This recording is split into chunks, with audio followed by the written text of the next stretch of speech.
प्यारे बच्चों, यह सेकेंड पार्ट है the power of determination lesson का। फर्स्ट पार्ट में हमने पढ़ा था कि एक लड़का जो कि स्टोव जलाने के लिए, स्कूल को गर्म करने के लिए स्कूल जाता है, परंतु वह जल जाता है, तो उसके क्लास टीचर्स और क्लासमेट्स उसको हॉस्पिटल ले जाते हैं। वहाँ पर डॉक्टर बोल देता है कि ये जिएगा नहीं, ये तो मर जाएगा, और वह ये बात सुन लेता है और वह अपने माइंड को बनाता है कि मुझे जीना है, और फिर से माइंड को ऐसा क्रिएट करता है, ये दृढ़ निश्चय करता है कि मुझे चलना भी है। तो इस दृढ़ निश्चय के साथ वो अपने घर आता है, और क्या होता है हॉस्पिटल से आने के बाद वो चल पाता है कि नहीं चल पाता है, इस कहानी को हम आगे देखते हैं। तो सबसे पहले यहां तक हमने पढ़ लिया था, आगे हम पढ़ रहे अल्टीमेटली।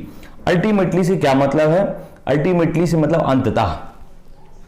उसके बाद मतलब जब वह हॉस्पिटल में जितना उसका काम था, जहां जल गया था, वो सारी चीजें उसको रिपेयर कर दिया गया, और अंततः मतलब अल्टीमेटली अब हमेशा तो हॉस्पिटल में रहेगा नहीं, तो फिर उसे वहां से he was released from the hospital. वह क्या हो गया? रिलीज हो गया। रिलीज हो गया मतलब उसकी छुट्टी हो गई। कहां से छुट्टी हो गई? हॉस्पिटल से। हॉस्पिटल की स्पेलिंग देख लेना, रिलीज भी देख लेना। Every day his mother would massage.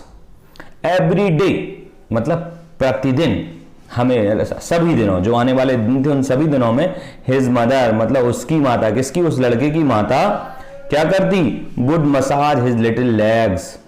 देखो यहां पर मसाज और मैसेज में डिफरेंस कर लीजिएगा। यहां पर मसाज की स्पेलिंग में आप देखेंगे तो MESSAGE है, ध्यान रखिए। तो his mother would massage his little legs. Okay, ये स्पष्ट हो गया। मतलब छोटे छोटे पैरों की उसकी माता उसका रोज मसाज करती। What there was no feeling. Massage करने के बाद भी, after massaging, there was no feeling मतलब उसके पैरों में कोई भी प्रकार की फीलिंग नहीं थी। मतलब उसके पैर जैसे लटक रहे थे, डूम्ड थे, वैसे ही थे, कोई फीलिंग उसमें नहीं आ रही थी। नो कंट्रोल, नथिंग, कोई कंट्रोल नहीं था पैरों पर और कुछ भी नहीं था। येट हिज डिटर्मिनेशन, और अभी उसकी डिटर्मिनेशन से मतलब है उसकी दृढ़ निश्चय था, संकल्प शक्ति। दैट ही वुड वॉक, क्या थी उसकी दृढ़ निश्चय था? हिज डिटर्मिनेशन, दैट की मतलब वह डिटर्मिनेशन क्या थी? He would walk was as strong as ever. वह चलेगा, ही वुड वॉक मतलब वह चलेगा, was as strong as ever, जितना शक्तिशाली, स्ट्रॉन्ग एज एवर, जितना हो सके, जितना संभव हो सके, एज एवर अभी तक जितना था उससे और अच्छे से वो चलेगा और अपने आप को मजबूत बनाएगा। आगे क्या हुआ फिर? वो चला कि नहीं चला, देखते हैं। When he wasn't in bed, अब जब वो घर आ गया तो पैरों से चल नहीं पा रहा था, तो उसको बेड पर लेटाया जाता था।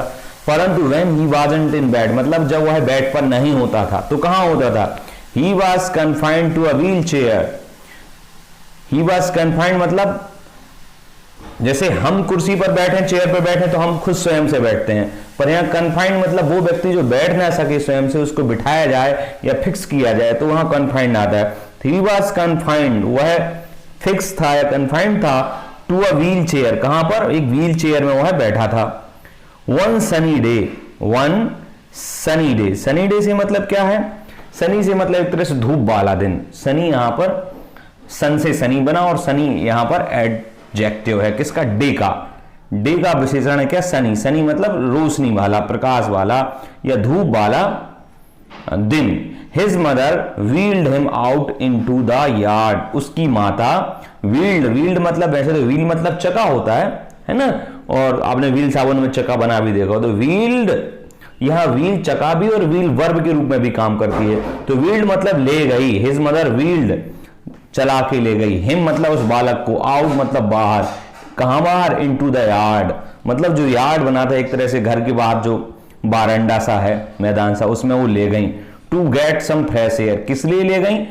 खुली हवा प्राप्ति के लिए, बच्चे को खुली हवा मिले इसलिए उसकी माता उसको ले गई।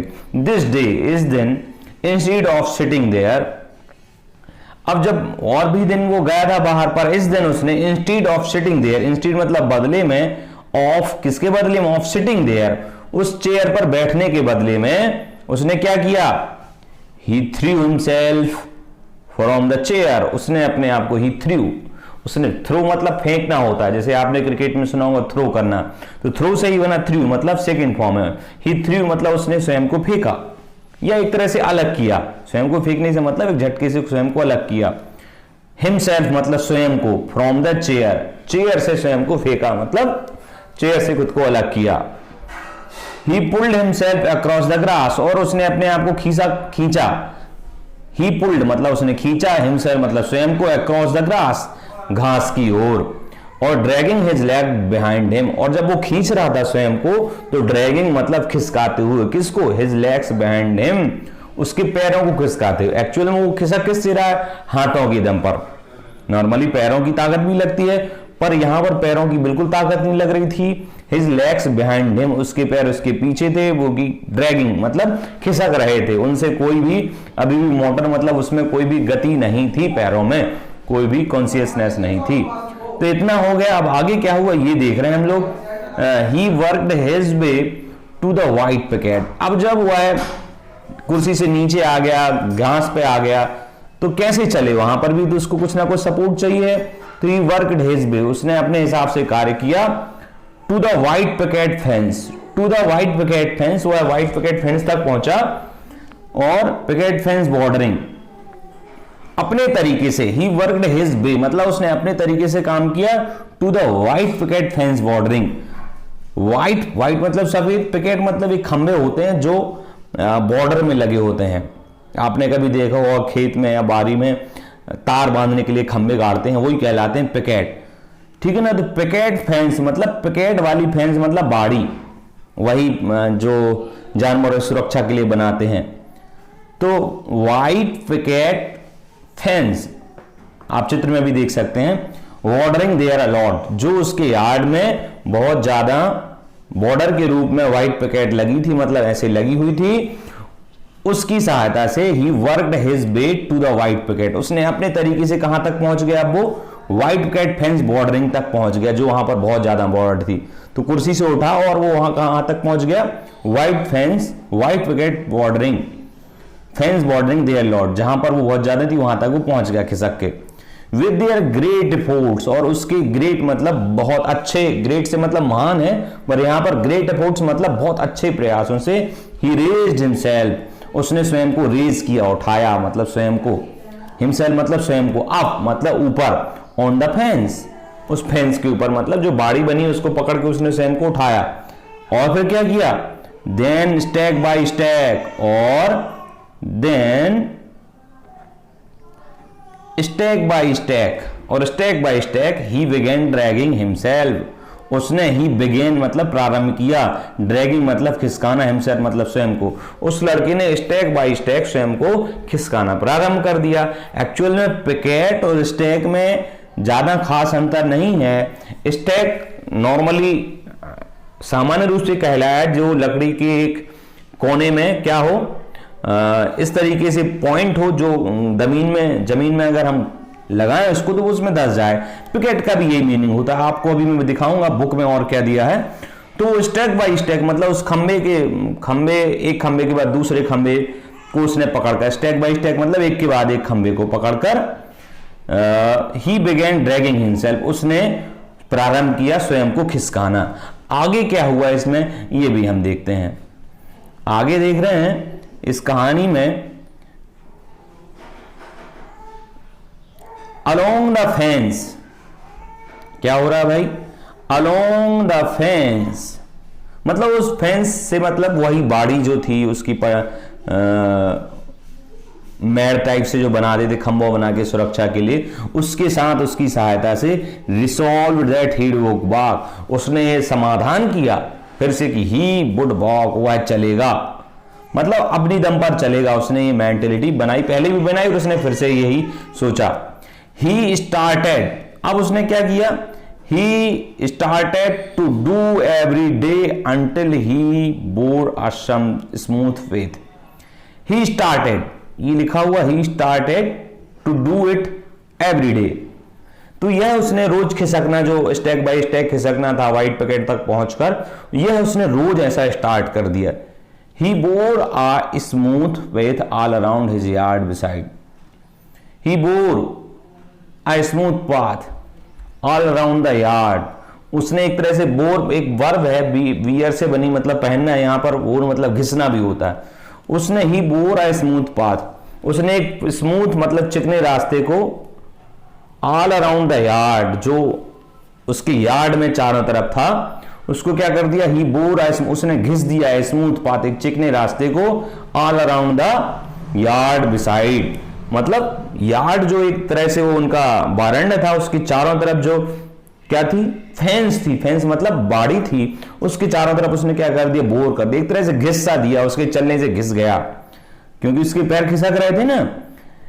At the beside the fence, fence के पास में वो क्या हो गया, घिस्सा गया, एक रास्ता बन गया। There was nothing he wanted more than to develop life in those legs, but इससे कुछ नहीं हुआ। देयर वॉज नथिंग, वहां इससे कुछ नहीं हुआ। ही वांटेड मोर देन, अभी वो जो पहले तो खिसक भी नहीं पा रहा था, अब वो अपनी दम पे खिसक रहा था, पर ये कुछ भी नहीं था उसके लिए, दिस वाज नथिंग, ये कुछ भी नहीं था। ही वांटेड मोर, वह और ज्यादा चाहता था। क्या चाहता था, than to develop life in those legs, उनके उसके दोनों पैरों में, दोज लेग्स मतलब उसके दोनों पैरों में लाइफ को डेवलप करना चाहता, डेवलप लाइफ, लाइफ को, जीवन को डेवलप करना चाहता था। अभी वो हाथों की सहायता से स्टेक बाय स्टेक खिसक रहा था बाउंड्री के पास से, है ना, जिससे वो वहां पर स्मूथ पाथ घिस गया था।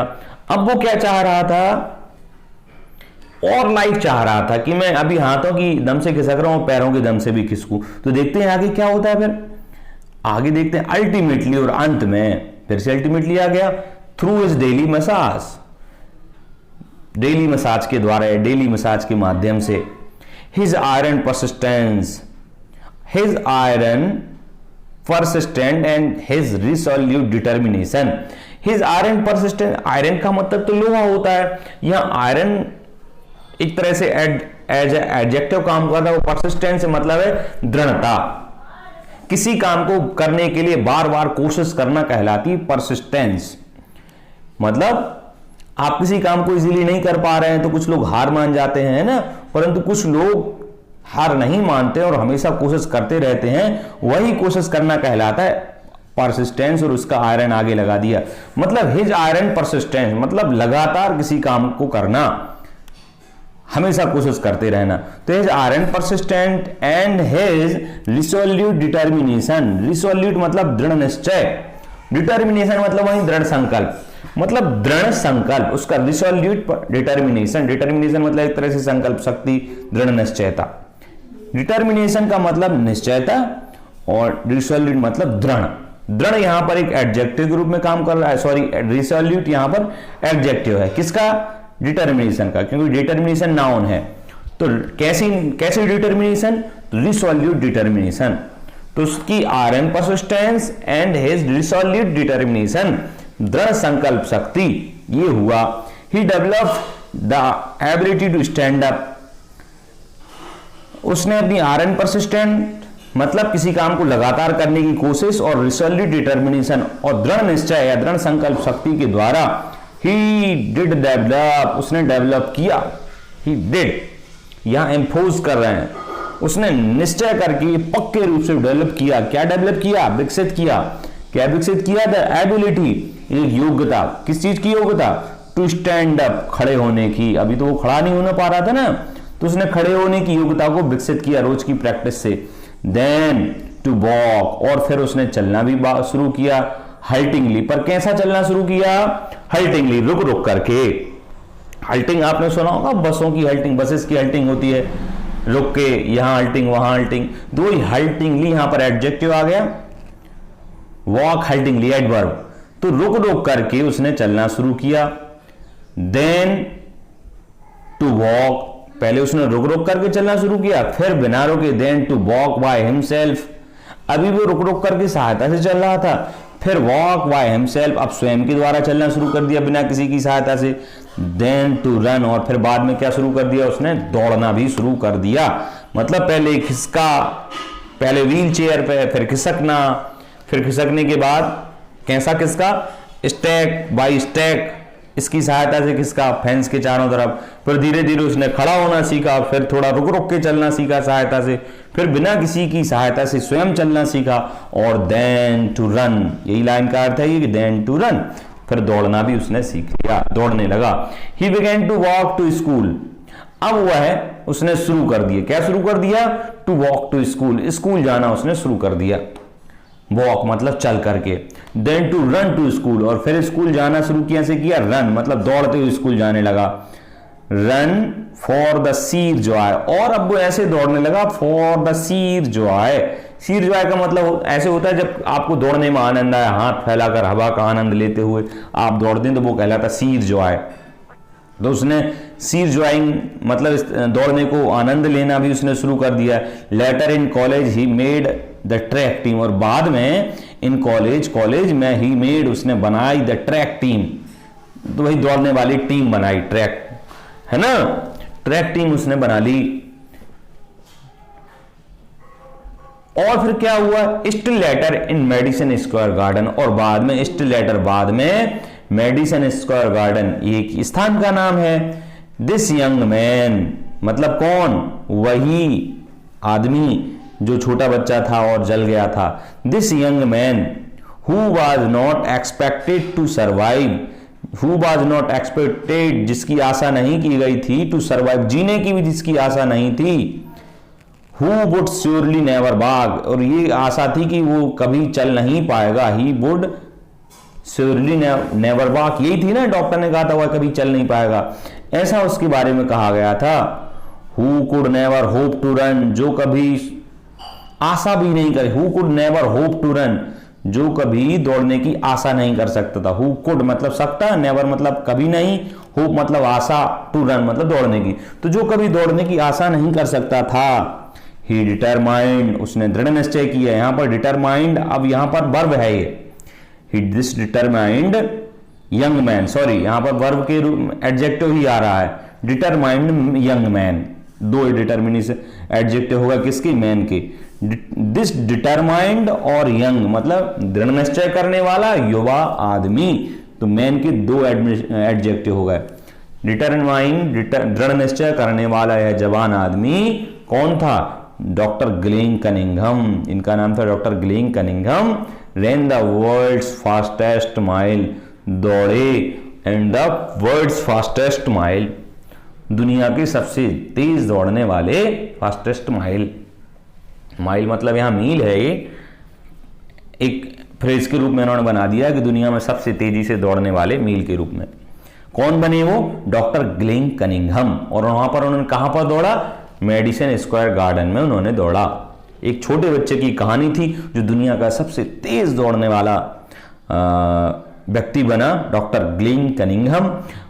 Why he become the fastest mile, world's fastest mile? Because of his resolute determination, iron persistent, ये इसका आंसर बनेगा। दो तीन शब्द याद करने हैं आपको, रिसोल्यूट डिटर्मिनेशन, आयरन परसिस्टेंस, और ये स्क्वायर गार्डन का नाम याद करना है, उनका स्वयं का नाम क्या है ये याद करना है।